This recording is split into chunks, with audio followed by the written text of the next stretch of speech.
اوکی یواش.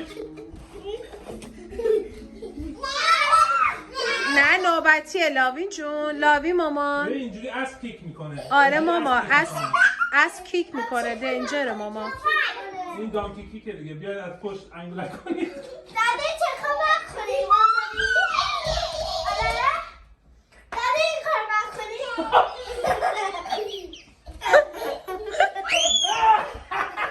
از اسب افتاد. اشکال نداره. از اسب که نیفتادی، از اسب افتادی. ها این مراسم از سواری با دلوین اسم من یونیکورن گذاشتی؟ اوکی